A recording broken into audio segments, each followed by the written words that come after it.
Welcome to Public Comment. I'm John Dunbar, former mayor of Yountville. And I'm Alfredo Pedroza, former Napa County supervisor. And I'm Dr. John Melmahay, proctologist. That's so awesome. So that's how this is going to go. Thank you for joining us as we talk about politics, people, and whatever else the doctor wants to. Or Barry Martin.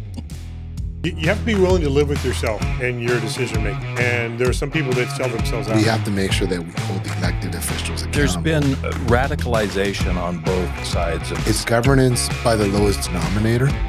There's so many comments I can respond to that, but I'm not. That's good. Yeah, leave it. So, Alfredo, we have a special guest whose name, you're a man of many names. Yes. So why don't you just tell us about one of them? All right. Well, you want the sincere thing. I don't. You get to pick which one you tell us about. I will tell you briefly about my own self, my favorite person, Barry Martin, born and raised in Joplin, Missouri, and came to California in 1986. And I'm very glad that I made that choice. Napa's been my home ever since then. 86, John was in high school back then. Yeah. Is that right? I can't remember that far back. Oof. I've become extremely old. It's striking me right now. So No comment. Barry and I are going to get along Boy, great. So public comment with no comment. Yeah, that's true. Right? I just wanted to start off acknowledging or thanking you for welcoming us the day that we launched this, January 16th of this year. You had us on your morning radio show along with Taylor, and thank you very much for that. That really inspired us to talk right into the microphone. Well, you could have told us, Barry, that this was a rough business, that you make no money, that you have no sponsors, and then you bleed every month. So thank you for that sage advice, by the way. You know, people need to learn things on their own. I've done my fair share of learning, right? But fair enough. This was a new venture. So lesson learned. Yeah. I think podcasts, like radio shows, have value of their own, intrinsic value, whether you're making any money off of it or not. And I'm glad you guys are doing this, because I believe local people here in Napa Valley are dying for local content. Yeah. Anybody locally talking about, writing about, reporting on anything local, they want to eat that up, right? But how do you balance it? Sorry to interrupt, John, but look, you've been on both sides of this, right, Barry? You're the city PIO, and I think I was there briefly when I was on the city council. And I'll give you a compliment. I've always thought you've been fair, right, in terms of how you report out. You called balls and strikes very fairly. In a time when there might have been some pressure to call it a strike or to call it a ball because of the monetization of the media. And I hit on that in the previous podcast against my favorite paper. But like you talked about the locals and the residents of wanting information. But that's hard. When you have a business model, and there is a business model to whether it's radio, print, or whatever it may be, or TV, there's this eyeball sensation, right? You want eyeballs and clicks and attention. But how do you balance that with like the truth and the facts? And you've been through it, right? So give us a little flavor on that. Coming from a media perspective or from the city perspective? Let's do media overall. Okay, so the way I approach it, and this is timely based on what's going on with 60 Minutes right now. There's a very bright line you have to draw between what we used to call programming and sales. Really? Right. And that's a journalistic model, and that exists in every legacy media that people ridicule now, the legacy media, the mainstream media, blah, blah, blah. That's bullshit. Those people establish these concepts and these ideas. Edward R. Murrow, CBS News, the integrity of, I don't care what the sales manager is saying, that I shouldn't have said that about Clorox. Yeah. Or done that story on. So that's the fact side of the equation. You've got to stay on the public interest side. The public has a right to know. Yeah. In the case of broadcasting, you're licensed by the federal government to provide information objectively, not one-sidedly. That was the origin of it. It got changed over time. I'm right? glad you're talking. I think this is so timely, by the way, to your point. So you have to have a sense of, in my mind, this has become my home, and I want to do what's right for my home community. But I would feel the same way if I worked in some other market. People need information. People need objectively delivered information based on facts with sources behind it. A little opinion. And I obviously inject some opinion into what I do on the radio. I did a lot less when I was younger, but as I've gotten older, it's like, well, I think I've got some credential You've earned it. perspective, right? I've done enough to say this is right, or this does not seem right to me. And listeners can make up their mind. If they don't like it, they'll turn it off, right?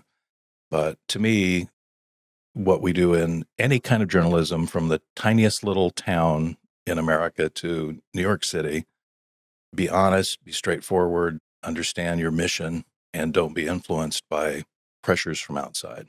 But that's 180 degrees different than what we're seeing right now, especially at the national level, but even locally, the pressure to tell a narrative. And now everybody is a journalist on Nextdoor and Facebook. on social media. And what's really lost, you brought up Edward R. Murrow. When I grew up, he was an icon. When we grew up in the 60s. Yeah, you weren't around yet, but Yeah, just point of reference for the listeners. there was credibility. There was reliability to a news source. I struggle to find, where do I get an honest story, whether it's local or national, global. And I'm constantly searching to try to mix different perspectives, because there's the far left one, there's the far right one, there's sometimes some toward the middle. What are the news websites or papers you read on a regular basis? I'll bounce from, if I'm watching TV, I'll bounce from MSNBC to Fox to CNN, and it's amazing how different they are. They're telling the same story. And actually, often what I'll do is try to watch at the beginning, where you're supposed to be in that A block of the most important news. And even that, MSNBC will find X will be the most important thing. Sure. Typically Trump related right now. But then Fox News will do a totally different story, and that their audiences want what they're telling them. But to that point though, John, so you mentioned Fox News to some of our circle of friends, and they create an instant reaction, right? And then you mentioned CNN. And to me, that's what's changed, Barry, this polarization of, like I would tell some friends, because I'm like you, John, I want to listen to all these podcasts, and it's like, I'll listen to Joe Rogan and, Obama's buddies. And it's like, oh, you listen to Joe Rogan. I'm like, yeah, because I want to hear what everyone has to say. But then you get categorized.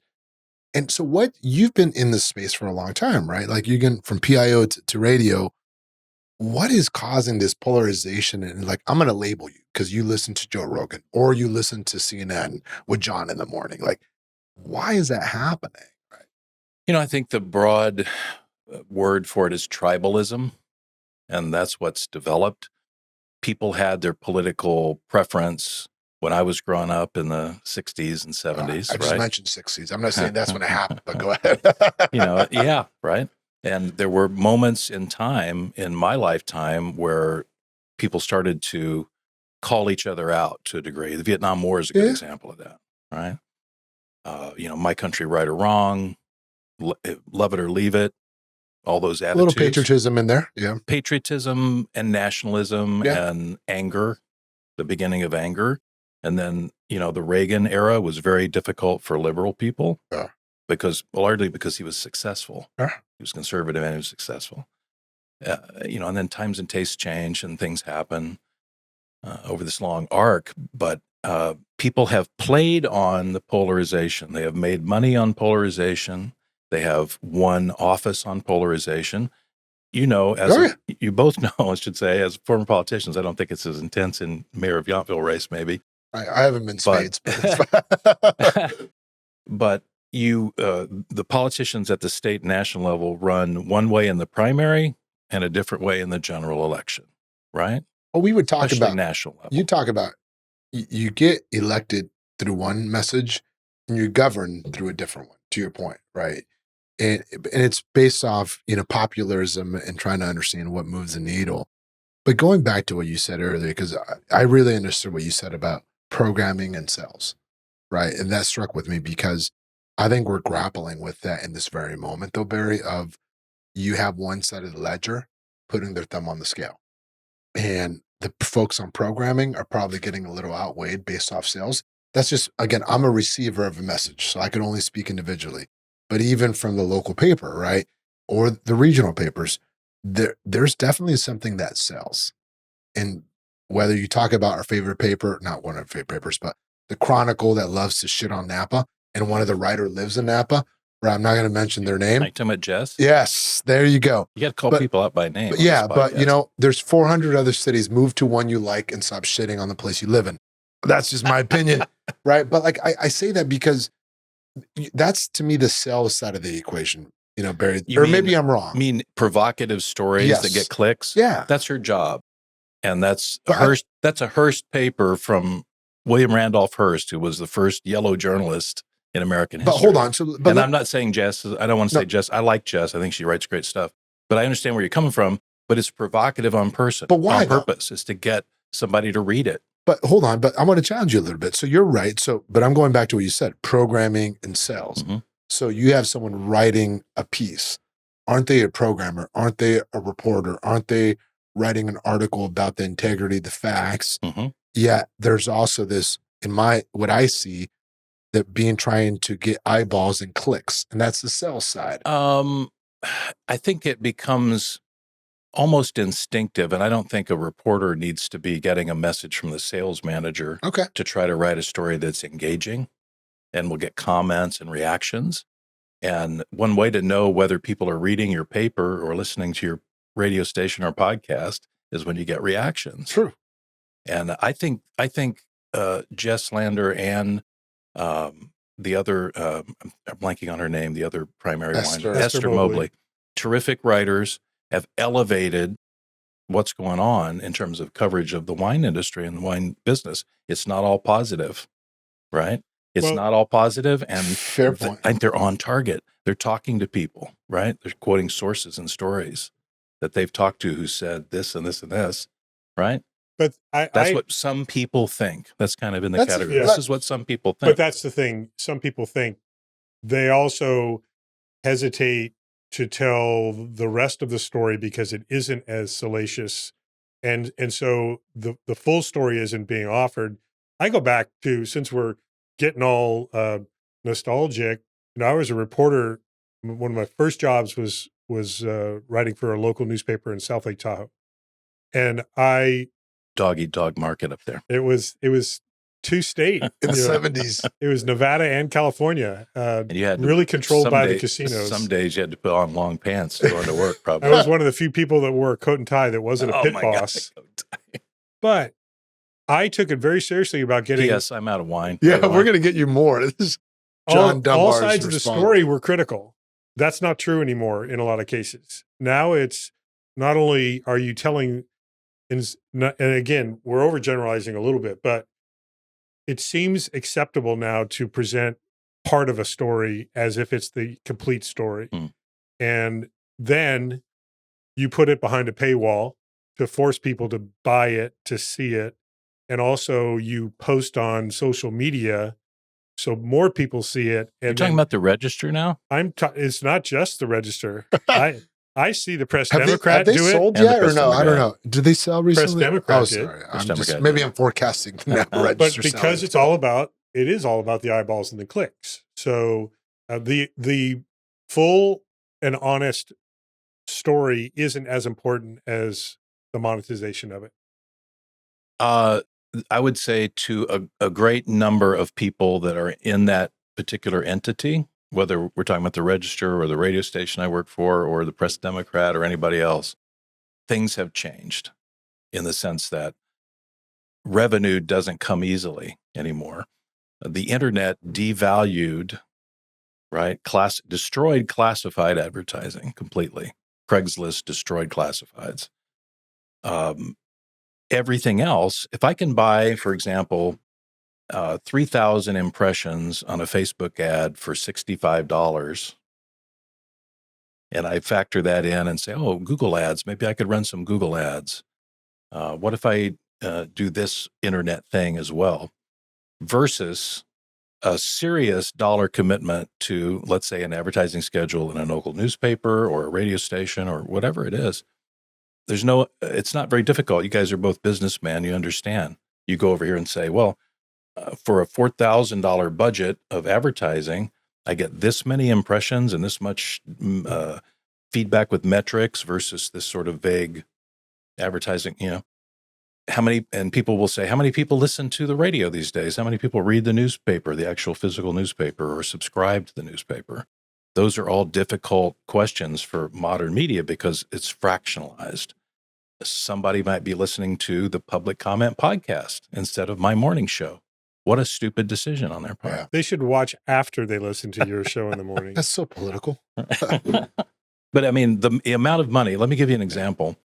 In 1984, I think, I was at a radio station in Iowa. I still have a rate card, the rate card the ad reps took out to sell the advertising. And I think our top 1 minute ad rate was $60. Okay. $1980. $60 for a minute. We had no ratings at all. We were a brand new station in the market, but the owners, pretty savvy guys, understood where they thought they could start at. And we sold ads based on that rack rate of $60 a minute. I defy you to find a radio station below the top 100 in the country who can get $60 a minute right now. Wow. KGO used to get something like $2,000 a minute in their good days. So check and see what they get now, and you'll understand. Same with newspapers. Look at the number of column inches of ads, no classifieds. The only thing they have really to rely on is legal notices, you know? But so Barry, you're hitting on something though that, and I'm a business person, right? And I believe in the free enterprise and people trying to do what's best for themselves and the family.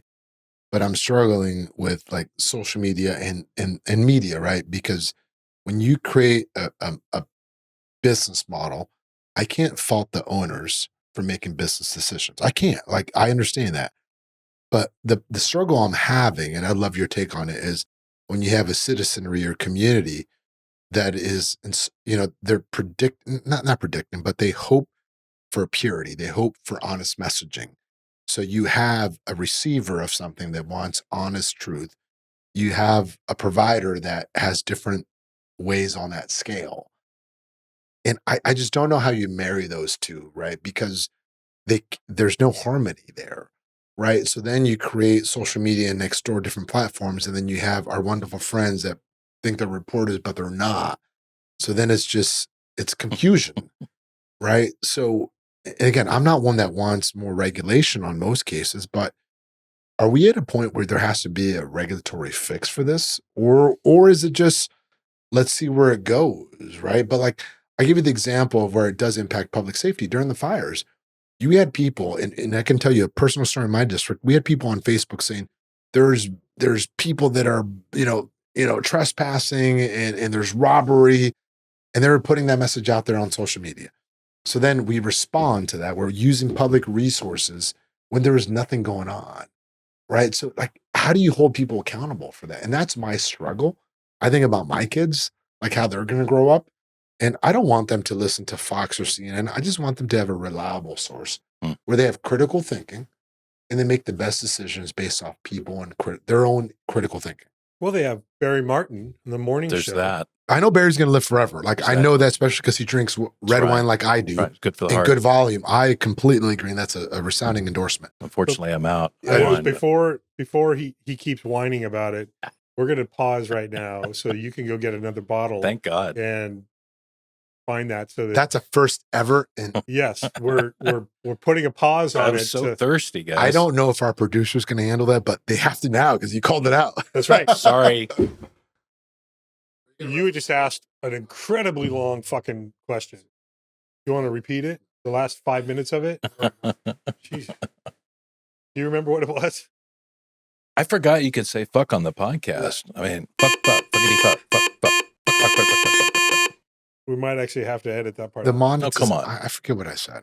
I'm not going to just keep. It wasn't very important. It was very important. Thanks for getting me some more wine, guys. You're welcome. All right. You plug it.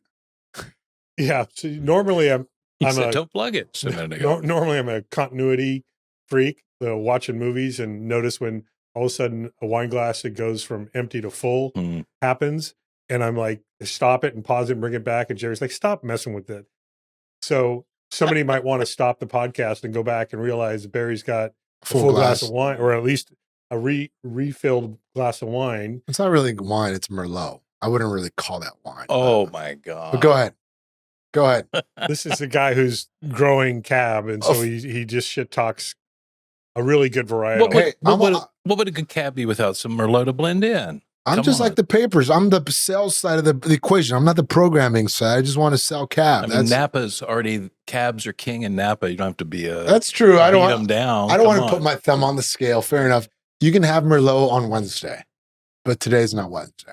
All right. But in a crisis, you have what you can. So I want to kind of transition a little bit to how does everything we've been talking about really translate locally?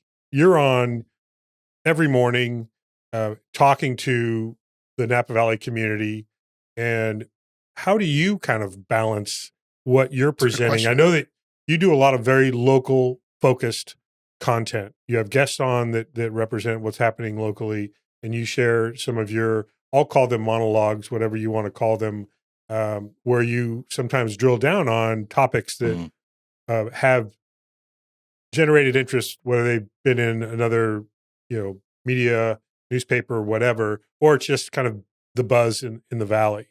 So how do you make sure that you're representing fairly balanced, truthful? When we were just talking about how there's kind of that pressure to tell the story that sells more or gets more listeners. Um, I always, when I'm talking on the radio, and I talk extemporaneously without notes almost all the time, I can relate. right? And you use words like extemporaneous. And when I'm talking, I'm trying to always think about a variety of people that might be listening. And I have friends who are very different from me politically, who I respect and love and care about. And I believe everybody's entitled to their political perspective, their view of the world, Totally. right? And so I want to watch what I'm saying so that what my personal beliefs are don't influence everything I say to the point where someone feels excluded or like I'm not being fair. Like I look for opportunities to say, on the other hand, whereas that's not what modern media has become. People who are doing talking head shows on right wing or left wing media rarely will say, on the other hand, okay, pick your two contrasting people and listen to see do they ever give the other side of the story. Tariffs, okay, hot button issue right now.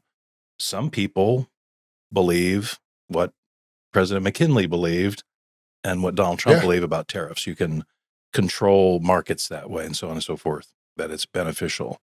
Others believe that it will undermine your economy and the world has changed. And, President McKinley is 150 years ago. And the other 45 presidents didn't agree. There's that, right? So you can present both sides of a thing and still sometimes, as I try to do, present myself as who I am, what I believe in consistently. It's always been important to me from the day I started in radio. I've never used a fake name, right? I use Except on this podcast. Well, and he used two different actually, ones. John Cocktosin is my legal name. He's a great person, by the way. But no, even though Harry Martin was a very well-known local figure when I came to Napa in '86 and got on the radio, and people would say, Barry Martin, Harry Martin, are you related? And then I had a friend or two who would say, yeah, he's Harry's son. Harry's his dad. And they would make fun of me and do that, right? Which I completely hated. But if I had known about him, I would have used a fake name probably, right? Because he was not my kind of journalist.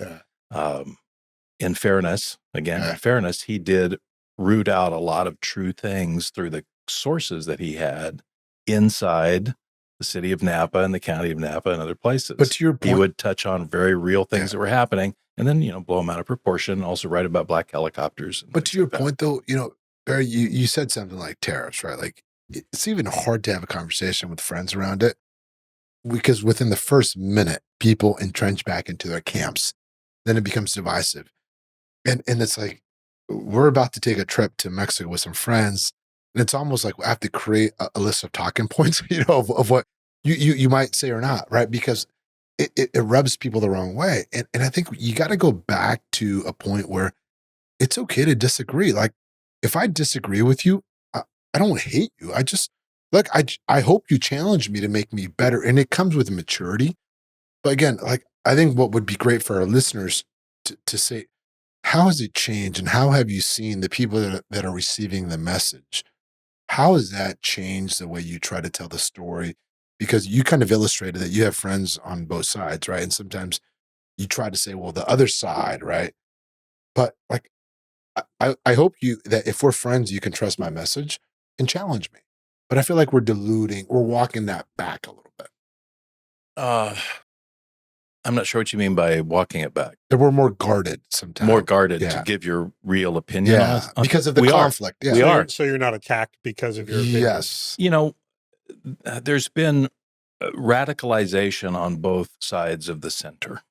Would you agree with that? Yes. Right? True. People have gone more extreme by far than what I grew up with, right? When the difference between, for example, growing up, my household, school, town I grew up in, I don't think I really knew the Republican or Democratic affiliation of anyone. It just Agree. Their parents, the kids I knew growing up. You played ball with whoever, right? Soccer, whatever. Right, exactly. I lived in Minnesota. I lived in Iowa. So then it was hockey. Okay. Everybody, as long as you're into hockey, you're cool. I attended the Iowa caucuses when I lived in Iowa. That's how civically engaged I was. It was an election year. It was a great experience. You meet in a school cafeteria and decide who gets nominated for president. But I was always, engaged. But those differences were not very sharp. And, if you want to really delve into where it all started, it's Newt Gingrich, right? Go back and look at Newt Gingrich in 1990, shutting down the government, right? That was the beginning of this hardball style.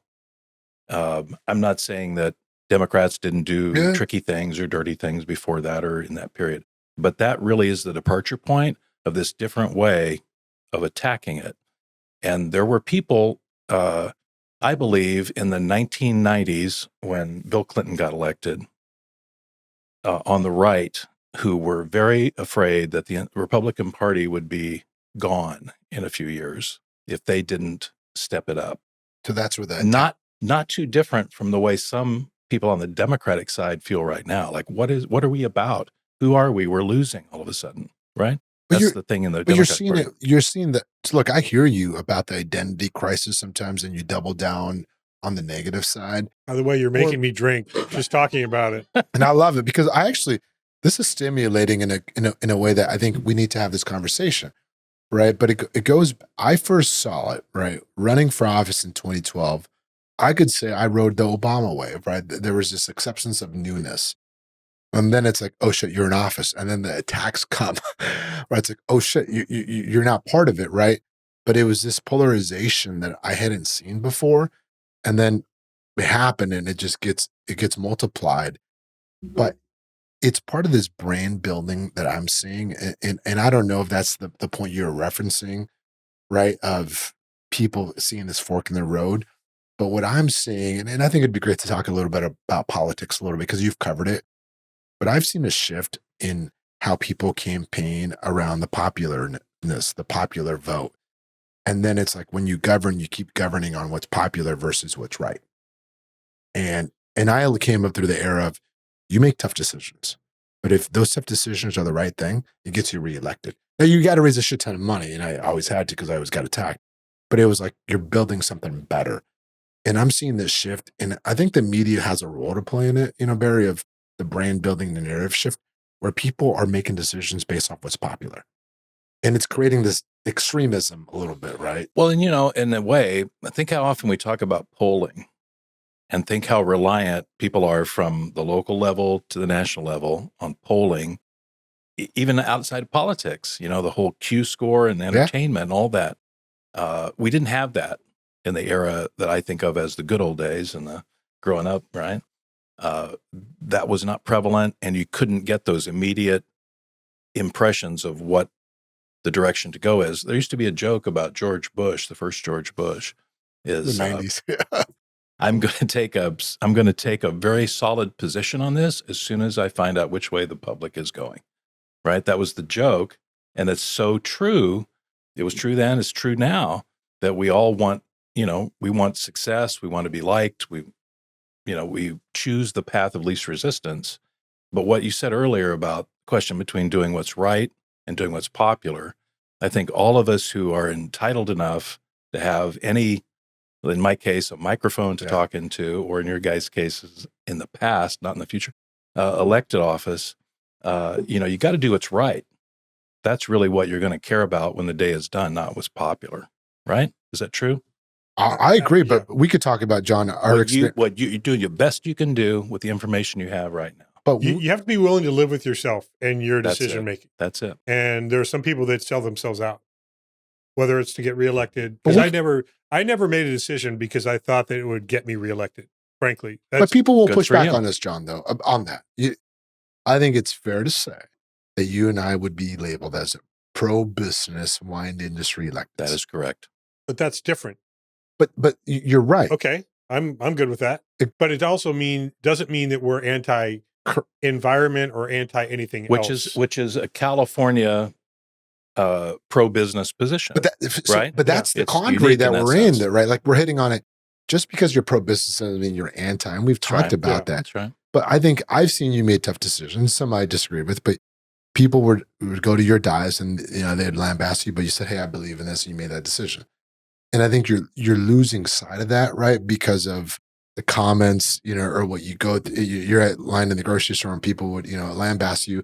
And to me, I wish we would go back in the day where there was no polling, because if you're out in the community, you hear about it, right? That is the polling, but I mean, that's the real polling. But we're not scared of it though, right? How many times would you'd be at the grocery store and people would say, "I want to talk to you about this." Like, "Hey, damn, it's only every day." But that's dog walking. But that's a reflection of the community pulse, right? And you got to be mature enough to take that in versus a polling exercise. And I think so much of what we're seeing, Bear, to your point, is I think it's this instant verification or validation that we're seeing that is shaping the discourse. And even like on tariffs, I'm like, again, not to go national, but I was like, I get the intent.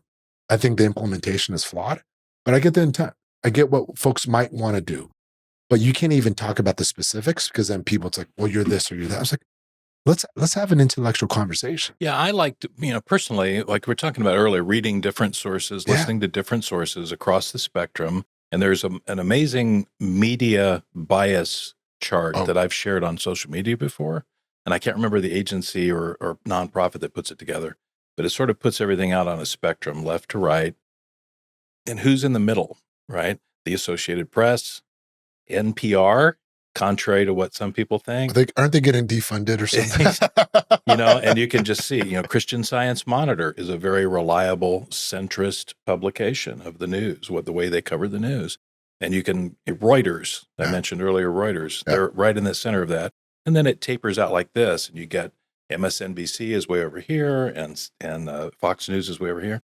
But, Fox News is degraded by their talk shows.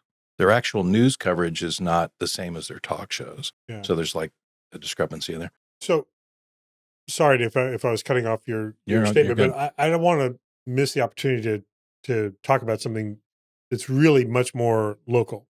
And frankly, people are probably tired of politics. And I never get tired of politics, John. I know, but maybe some of the folks that are watching and listening to this, because you cannot look at social media without being just consumed by some friends, some strangers, just obsessed about what's going on. So I'd rather talk about community theater. Oh gosh, I don't know anything about that. Because, you have been... Alfredo, do you know anything about community theater? No, but I should. You should, and you should support it. I got kids. That's the biggest challenge for community theater. The people you most want to come to the theater have kids and daycare or babysitters. I'll give you a perspective, but go ahead, because I'll give you... There are theaters who literally have daycare provisions to build younger audiences, right? I'm curious. Because you get to go to the theater when your kids leave home. That's kind of what happens, right? Oh, yeah. Yeah. So you've been in communications basically your whole Yep. career Yep. and um, entertainment to a degree. I mean, it's not always entertaining. Is that what you're saying? No, that Got you. entertainment and journalism aren't exactly the same They're thing. not. They've Yeah. become the same, but Thank you for making the distinction. I thought you were going down politics. Me You're too. I don't shifting know to what- theater. What is your point, John? yeah, I'm sick of the politics. I thought we were barely getting started. Community theater, I think. was the Community topic. theater Yes. was the topic because I've been able to enjoy some of your performances over the years, and I hope people appreciate. They could always appreciate more what you and Taylor co-founded and what you're doing to provide this level of entertainment. It's a very personal way to experience entertainment, theater, the arts, and so that was a tough pivot for you. I have to believe to make that kind of commitment. Tell us a little bit about how that came together, how it's going now, because it's been several years now. Mhm. The tough pivot, you mean to start the theater company? On top of everything else you're still Yeah. doing, right? So knowing that it would be, you found a location that you've been able to call your own now, but community theater, I think, fundamentally is challenging to finance and challenging to sustain. But you've been able to do it for many years now. So how is that going, and how do you see it fitting into the Napa Valley community? Oh, wow. How much time do we have? I'm going to go back to politics after this question, Barry. But I'll try to keep this as short as I can. So I've been a theater person kind of all my life, but most engaged from probably sophomore in high school to where it was like, I love this more than I love football and baseball and all the stuff that I did that consumed me before that time. I was an early bloomer, and I was a jock, and I dominated the little boys. Okay. Nice. And that was sweet for a few years. Yes. But I also loved music. I used to sit next to my sister on the piano bench, and she would play this sound of music, and I would sing with her. And then it was Mary Poppins. And that's kind of how I got introduced to musical theater and all these things. I had 3 older sisters, and my dad was a very traditional working man. And we played baseball. Right. And he pitched to me every day if I wanted to hit some baseballs. He had a field behind the house until he was 56 years old. He pitched to me. He worked in a factory, in a machine shop, and it was oily and dirty, but he would pitch America. right? And bless his soul, right?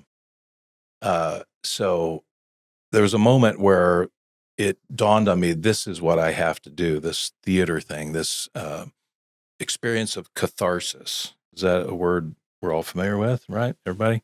Catharsis, the experience of a purging of emotions, a Greek word for, when you cry at the movie, when you feel joy at a dance number. Sounds very emotional. So right? I'm just going to tear up. When a symphony makes you roll your eyes back, and that's a catharsis of the arts. And I've discovered as time has passed, the only truth in the world comes from art. Truth does not come from politics. Truth does not come from civic affairs. Truth does not come from daily life with the people you love and care about. You're constantly sorting that out. But the arts can provide you truth for a moment.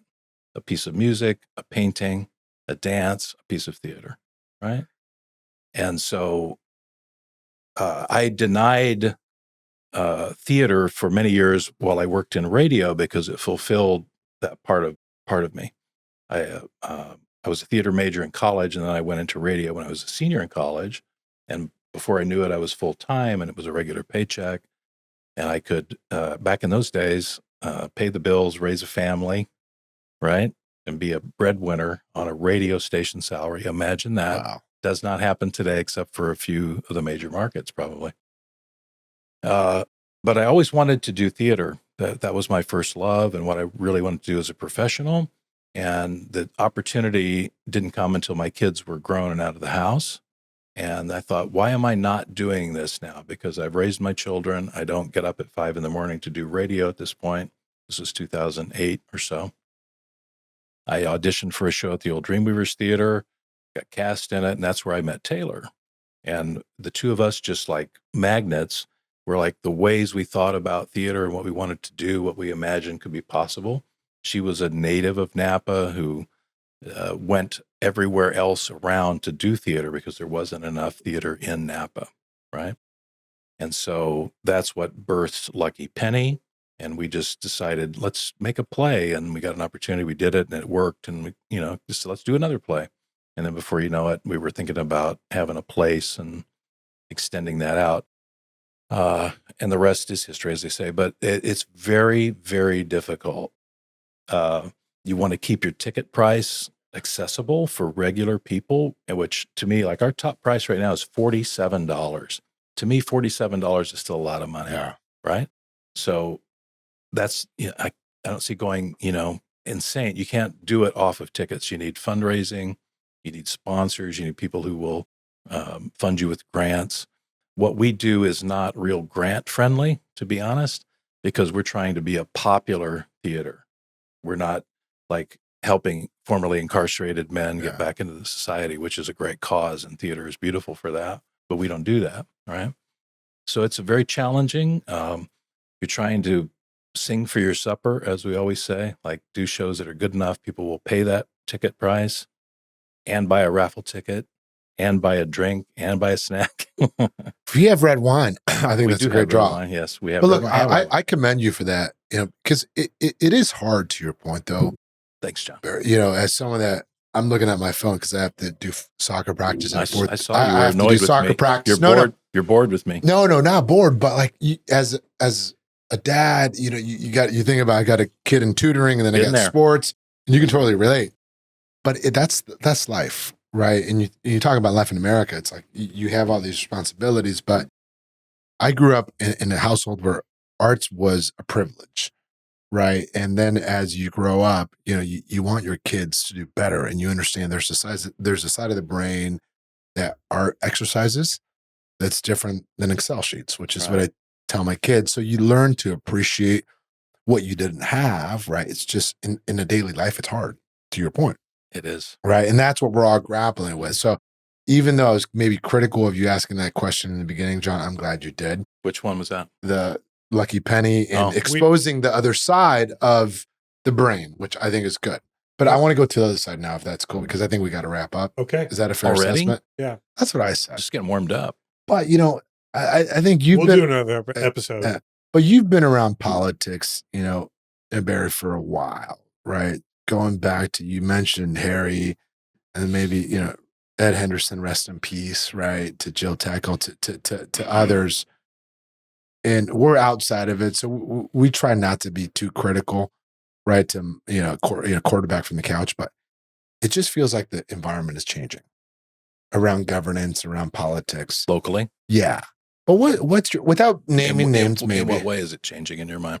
In terms of the brand building, right? More of the superficial stuff, and maybe that's my individual take. I think you're talking about, just to clarify, people in elected office that are more about the selfie than the actual representing a community interest. The grind, right? Like in the trenches of governing and making tough decisions, right? I mean, we've learned, unfortunately, from the national level especially, but locally also, it's a privilege to be in office, to have people trust that you can lead them in the community. And we hope that the intentions are genuine and the decision-making is genuine. I think that's what you're talking about. That's a fair assessment. Yeah. And it's not, and again, like we say, people are going to criticize us. Oh, easy for you to say that now. But I believe that we did live it that way, that those were the priorities there were decisions I would make that I personally didn't always feel was the best decision, but I did it because it was the right decision for our community. And yes, Yountville's a small community, but we both engaged at a much higher level. Alfredo, you were so instrumental in bringing in so much additional revenue and support from regional and state levels that often goes underappreciated, if not completely unappreciated. And I know the commitment that I made, and I see some of our electeds with that same kind of commitment, but not all. And Who in particular? there are I like some that. folks that you Well can, done, Barry. yeah, yeah. We're hoping to have another podcast after this, but frankly, I'd be curious to if there was a way to do a poll and find out what people thought of their own leadership that are in elected office right now. Well, look, I'll tell you. That's my way of getting out of answering. I thought that was a great question, Barry. You put him on the spot. I've been in this business in a while. But here's the thing. I'll tell you, like, you get into this field, Barry, to measure, to do things right at the end of the day. And you did shit, John, right? And Bill Dodd did things, and Jill Teckle did things like flood control, right? The transformation of downtown, the specific plan, Oxbow, her fingerprints are on that, in my opinion, right? Dodd, you could criticize him, but there's measurable things. Let's have a little segment on criticizing Bill Dodd, shall we? Okay, go ahead. That'll be part No, two. you go first. Okay. But what I mean by that, like, there's measurable things. And I think we're not, we're transferring into a moment where it's governance by the lowest denominator. And what I mean by that is, tell me outcomes that people are achieving, right, Barry? And to me, I can tell you things that you did, Chris did, Bill did, Jill did, even Mark Luce did, like with the workforce proximity program. There's something there that's tangible. And I do think we got to go back to measuring electeds through outcomes. Like, tell me what you did. Scott Sedgley's a friend. And I've talked to Scott. I was like, tell me what you stand for. Your legacy is going to mean what once you're done? And if you have to pause to answer that, that's a concern, right? And that's what I mean by, it doesn't mean we agree with the outcome, by the way, right? Like if Scott says, hey, I want to do PLA, phenomenal. That's what you believe in. And I think we just have to go back to like not tearing things down, but building from what we did. And we're not in a moment right now that I look at the cohort of elected officials where there's this, how do we build from what we did? And maybe I'm totally out of left field or right field, depends on what side of this fence you're on. But that's what I don't think is happening right now. And again, you can disagree, but I'd love your just take on that. Oh, man, it's complicated. I know. Narrow that down to one specific question, please. I love this. To me, do you see elected officials trying to accomplish things that are pulling people together? And don't say the general plan. We're gonna drink on We that. have to drink. Yeah. And let me give you an example. Like when Jill was leading, trying to get flood control, she was harnessing up Valley mayors, down Valley mayors to do something, right? Bill Dodd, the Trancas flyover, it was marshaling resources, say, hey, you're not going to get your local road paved, but we're going to do this. We can all point to something where it was about pulling people together, harmony, right? And I'm just not seeing that right now. And again, I can be colored because I acknowledge we're former electeds, Barry. So sometimes it's easier to see it from the chair than the dais, right? You can come in and say, hey, you guys are fucking wrong. And that's okay too. I appreciate what you just said, that everything is probably easier when you're not sitting in Totally. the chair. Yes. True? Fair point. I don't, my honest opinion is I don't feel a significant dissatisfaction, right, among the general population toward Napa City Council or the Napa County Board of Supervisors. St. Helena's kind of got its own thing going on. Yountville seems to be what Yountville always is. And Calistoga, bless your hearts, everybody's crazy in Calistoga and we all accept that, right? Do your thing. We love you. We'll come up once in a while and spend some money. Mud bath. Right? I mean, there's just some truths in the world. Everybody's got to find their footing in these different positions. Sometimes, the soccer world, Alfredo, we used to talk soccer when I worked for the city. You'd come by my cubicle. Yeah, I remember and we'd that. talk about soccer for a little while. There are caretakers in the soccer world. You know that term. That right? is true. Right? That's a the great caretaker manager. That's a great perspective. Right? Nothing is really that's okay. Needed to be done right now that's revolutionary, but someone needs to be in charge and that everyone will listen to. And we may be in a phase like that. I would love to have a conversation about, as I've watched some of your other episodes here, about winery regulation and all these other topics, and this moment we're in right now where the economy has changed and the wine demand has changed. That would be fun to talk about at length. But to a certain degree, I've said this on the air a few times about national politics and every politics. What people mostly want from government is consistency. They want to feel confident that tomorrow will be the same as yesterday in the basic ways. We're not getting that on the national level. We're probably going to go into a phase where we don't get that on the state level with Newsom leaving, right? There's going to be a lot of different thoughts and ideas about how California should go forward. But I've always said that local government is the most important government, right? It's the closest to you. It affects your life more than anything else. And it needs to have consistency and a sense of constancy. Like, just because somebody's in the mayor's seat who's not the former mayor doesn't mean things are going to change for me radically. And I'll just say this because I know you want to wrap up, but I think that terminology. I don't want to wrap up. I can go all day. I think John does, but I think John, why are you so? Come on, he has to go.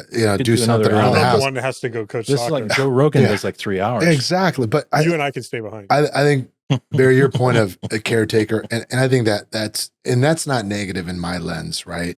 I think it's leadership at the right time for what this community needs. What do you think needs to happen that's not happening? Look, I think I take your point it's appropriate, right? Because sometimes you got to be that bull that just goes, but it has to be matched with what your community needs, because leadership is situational. I do believe that fundamentally. And I think our style was you push, you go, you create outcomes. But if the community's not needing that, you have to calibrate to what the community needs. And I think this moment of transition, because of all the chaos, right? Some of it, maybe I created or others, but it is what it is. And that can be a separate topic. Yeah. But I want to come back for that episode. To your point though, right? I think you have to match the moment for what the moment needs. And that's okay. That's right. That's healthy. That's kind of what I'm saying. And I believe in that, right? That said, I think we have to make sure that we hold elected officials accountable for making life better. I could never argue with that. That's now kind of we can debate that. That's the ultimate end game of, right? We're going to have to debate that in another episode. What? Because we are already out of time. Out of wine? Now we're out of time for the recording. And so I want to just thank. Do you pay by the minute? Yeah. I want to thank you, John. Thank you, John. And Dr. John, by the way. Dr. John. Be appropriate, respectful. For cover of the Rolling the conversation. Absolutely, we need to continue this going forward for sure. And you bring regular guests. I like this. Yeah. We just flirted. We didn't even take a deep dive into the topics. We could do some live radio and some podcasts. Yeah. How about that? We'll interact. Flirtation is real, because, John. There's chemistry here. People want old guys to explain things to them. John? And I think we can all, you were just talking about local government, and we can all agree that being a mayor is the most important level of local government. Undoubtedly. Yeah. I mean, right behind morning show host. Right, that's right. Small fish in a small pond. Go ahead. Thanks for the extra wine. Is there any more after this, or is that it? Oh, yeah, we got plenty. John, I do want to thank you. You threw a little bit of a curveball in there. I was so ready to take a deep dive with Barry on politics, and you asked about Lucky Penny, theater and arts. And that's just a different side of the brain I'm not used to exercising, so I want to thank you for that. But Barry's just so, iconic in the world of media, in politics and communication. And we were there, we were going to take a deep dive into it, and you threw a curveball in there, man. So it threw me off. I think we're going to have Barry back because he has such a great perspective that he gets to share that every morning on the radio. And I'd love to have him come back and keep diving into politics, people, and whatever else is on his mind. But I think what people are wanting, though, is this authenticness of, they hear the PC version, right? The politically correct version. And what he said today, it really rung true with me of, the media, programming, and sales. And that's something that I think I take away, and the people are going to take away, right? And like that's the whole point of our podcast. Like, what's different? What's new? And to hear from people give us that perspective, I think taking a deeper dive into politics, it's going to be a little eye-opening, maybe provoking, but new. And I think people want that. And scene. Cheers to that.